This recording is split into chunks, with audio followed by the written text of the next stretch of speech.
Welcome back to A Toda Madre. It's your boy speaking, El Ralas. Let's talk about it. As you guys know, I love to talk about everything. Some get more views than others, some others don't get as much as views. You're gonna get some videos in this format because it's fresh in my head. And when I'm sitting down and talking about something that I want to talk about, you'll get it in my garage. Why am I doing this format right now at this moment? Because one of my favorite things to watch just ended a couple of minutes ago or an hour ago. Crown Jewel, WWE Rasslin. I understand that majority of people tell me, ya estás viejo, ¿para qué miras eso? ¿Por qué miras las luchas? ¿Por qué miras people wrestling? That's fake, you know? So is the movies. People get excited for the Hulk, Spider-Man, Tony Stark, Superman. Flying is fake. At least these fools jump off a cage and it's real. Each to their own. You're never gonna change that aspect from me, and that's how it is. Anyways, the whole match itself, Crown Jewel, usually is just like a spectacle. So it's nothing where you take serious. It's like, the Dragon Ball Z movies, the Dragon Ball Z movies. Some are canon, some are not. So in a way, Crown Jewel, it's like, it's the whole WWE year line, and then Crown Jewel is like up here where it matters, it doesn't matter. Now they're making it matter more, but it doesn't really matter. Like the Gunther versus Cody, it doesn't matter because it's split. It's just the champion from this and the champion from that they're facing off. So there's no storyline. It doesn't move anything forward, right? But I would say that this is probably the best Crown Jewel that I've seen, because usually it's whack. This is probably the first one that I've seen where it was actually pretty decent. It was like, okay, it was match after match after match. That was like, it's not a bad show. The Jimmy J Uso, the Usos and Roman Reigns versus a new bloodline was actually pretty decent. The right winner won. And I just wish Sami Zayn should have turned. That's my opinion. And that's because I don't like Sami. It is what it is. Sometimes I think outside of the box, where I want something different, not the shit that we're always gonna get. Obviously, we knew that Sami was gonna be a good guy, so it's just wishful thinking, it's hopeful thinking, and hopefully it's gonna work out, and it didn't, right? The match itself was pretty solid, a 7.5, 8. It was fun. It landed its right spots. It landed everything. Fatu's still looking strong. Solo, he's becoming funnier each moment, each week that goes by, because he's getting that charisma. He's getting used to it. Well, the other two, no one gives a shit about them. They'll probably be gone by the time this whole bloodline is out. They're so obscure that I don't remember their names. The one that goes, yeah. And then freaking Camacho, that one who was playing a Mexican back in the day. Well, he's actually Samoan. But everything about it, it was a fun fight. Obviously, it's a setup for Survivor Series. We're gonna get a 4-on-4, and then the final boss is gonna be out here. Expect The Rock, who debuted in Survivor Series, to come back and do something at Survivor Series. Let's talk about the girls match, the Fatal 4, tag team girls. I'm gonna say I'm sorry because I didn't watch it. I'm sorry, I was watching it through my phone. I was running low on battery, and I had to turn it off. Sorry, not sorry. Sometimes girl matches can be very boring. Sometimes they can be interesting, and sometimes they can be good. I wish I could have seen it. I've been hearing good things about it, even though there was mistakes and all that. So in this particular case, I'm sorry. Let's go to the next one that I kind of liked. I actually did kind of like the Nia Jax and Liv Morgan match. People are complaining about the interferences. That why is Liv never going to win on her own? The thing is, you guys got to remember that in wrestling, a coward champion will always have their people. The Miz, Triple H was a coward at one time. Freaking The Rock when he was Corporate Rock. Shawn Michaels when he was with DX, or with the Outsiders with Kevin Nash. Who else am I missing? AJ Styles when he was with the OC. There's been many factions. The Judgment Day itself. There has been many factions where they use help, NWO. So it's not just the little ones like Judgment Day.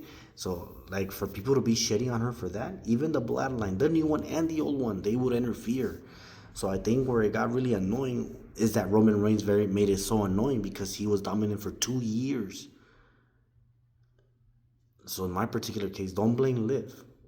Blame the WWE for not making that decision to win on her own. And they should make her win on her own. They should. It hasn't happened, and I'm sorry that the decision lands on Triple H and the WWE, where they should make her look stronger with winning with no interference. But again, she's a coward champion, and if Eddie Guerrero Jr., if Dominic Mysterio does win an Intercontinental, a U.S. title, or the actual titles, and he's still a heel, expect him to be a coward champion.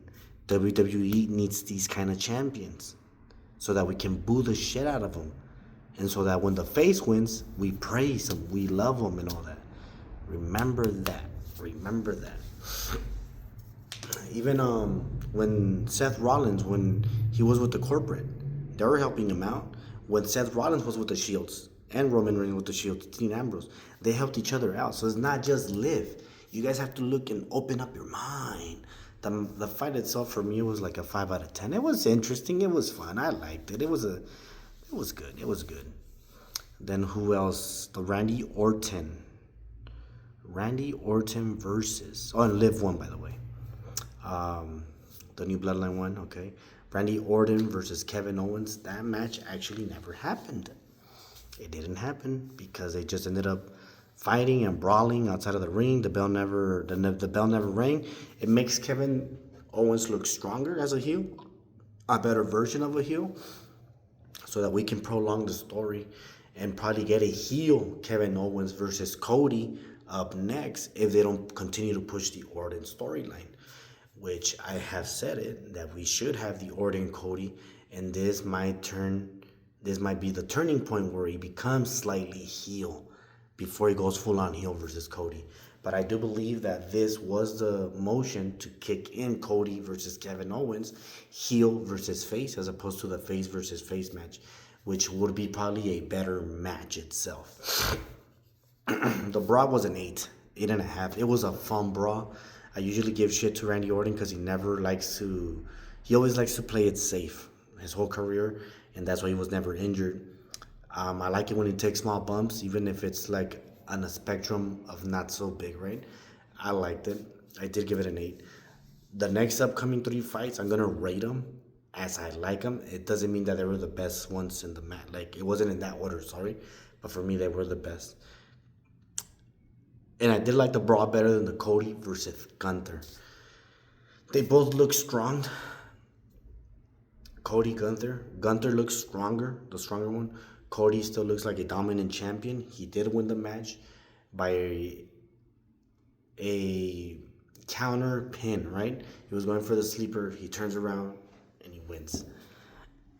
It makes Cody look smarter than he is. How to defeat a brawling champion.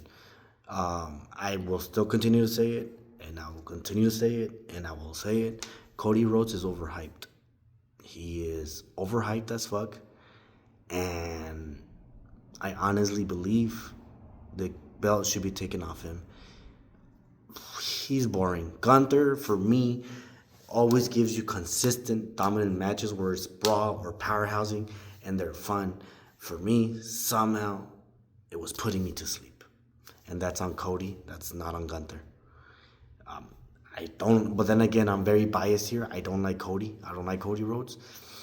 And I'm hoping he gets better or turn him heel, because he does talk like a heel. Every promo he cuts, he speaks like a heel. If you guys don't see it, it's because you guys are blind and are just Cody crybabies. The final boss.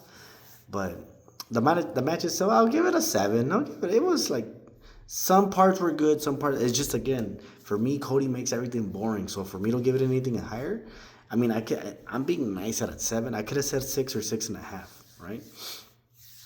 But it was, I didn't like him. Like the next guy, I don't like him. Seth Rollins versus Bronson Reed. I don't like Seth. I think he's better as a heel than a face. Even when he's a face, he carries himself like a heel, and people don't see it. Like, dude, it's like when he had that Finn feud. When he had that Finn feud, he was making fun that he injured Finn. Like, what the fuck? Like, you injured him, and that's why they took away the belt from him. You injured Sting, and that's why he had to retire. He went to AEW. So a lot of stuff like that is where I do hate Seth, because I'm like, no, bro, your promos are very heel. Your promo, even when he goes at CM Punk, they're very heel, but people love him. I don't know. I do know that he's more entertaining in the ring than Cody. That's where I'm like, okay, I know that I'm gonna have a good match, but sometimes my biasm, my hatred, not hatred, but that I just don't like him. I don't want him to win. I wish Bronson would have won, so that we could have used him as a bigger monster into the main event. I know that we don't have a face champion, so maybe that's why they're saving him, or they're prepping him for the bigger picture. The match itself was really fun. I thought Seth Rollins was gonna go for like 6 stomps, just like he got 6 tsunamis, and I think that should have been the way, but it wasn't.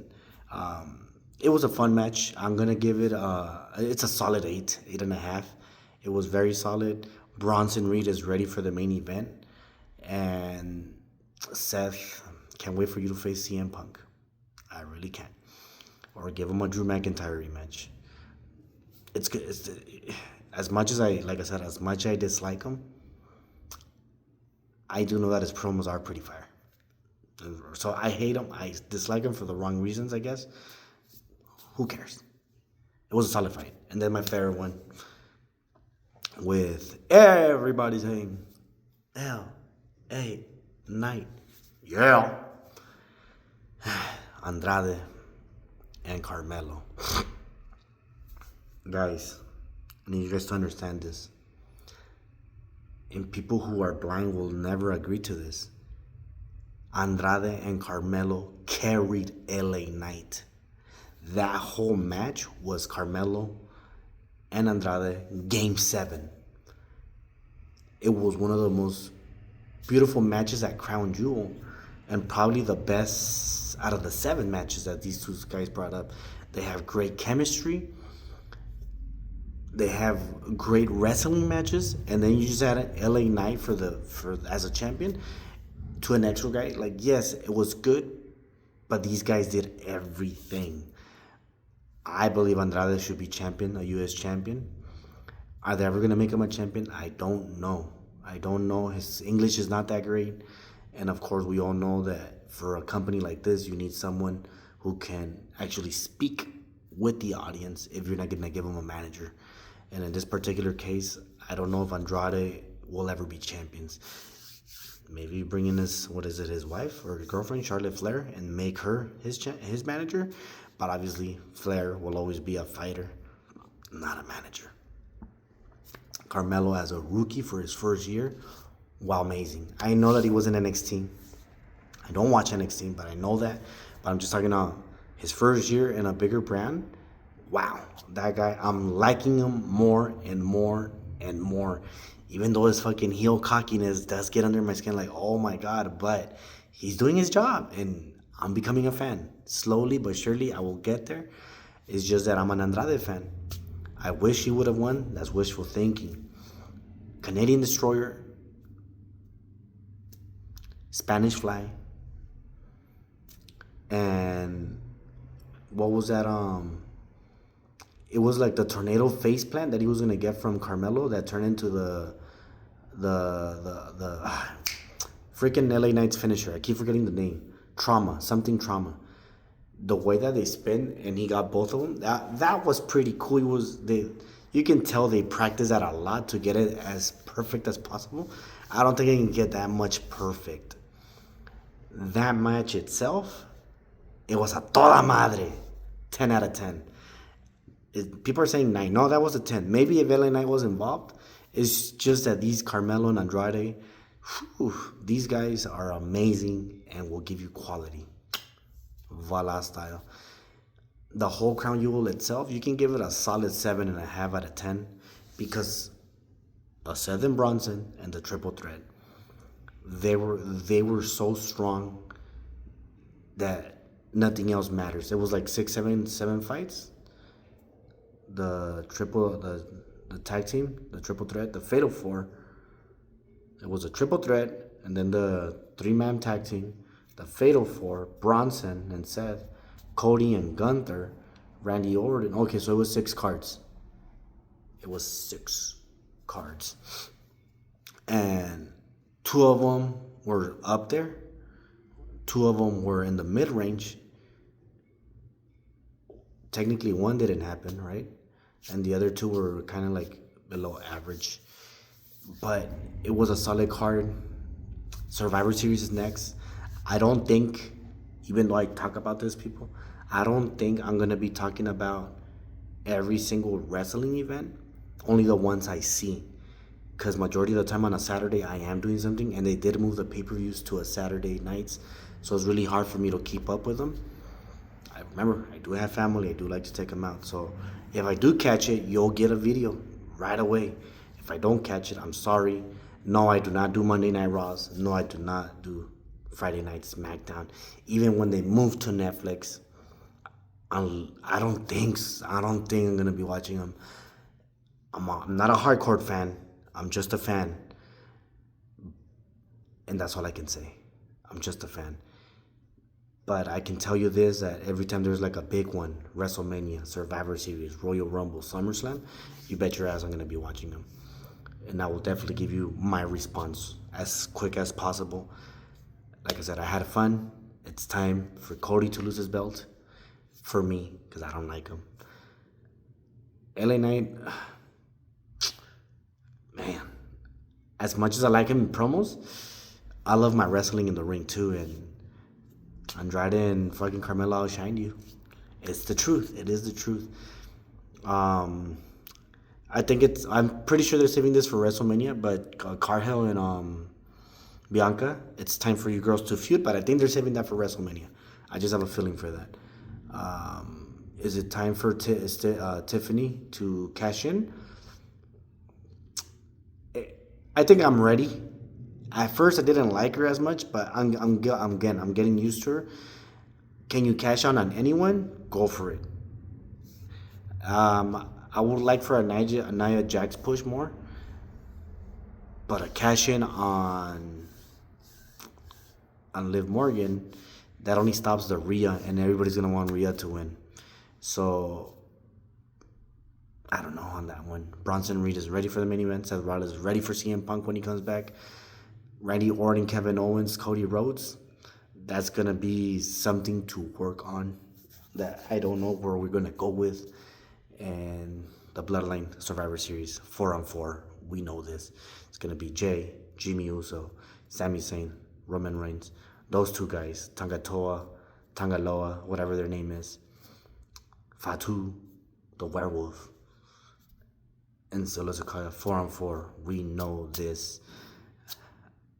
And The Rock will make an appearance.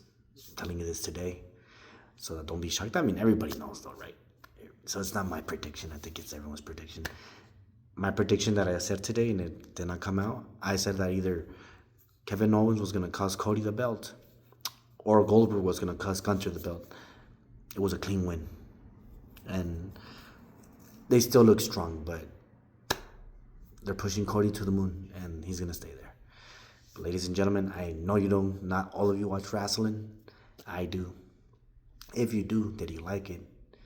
If you caught it and you're not a big fan, did you like it? Tell me about it in the comment below. And of course, people, do like, comment, subscribe, and keep on listening. I still got more videos to come up.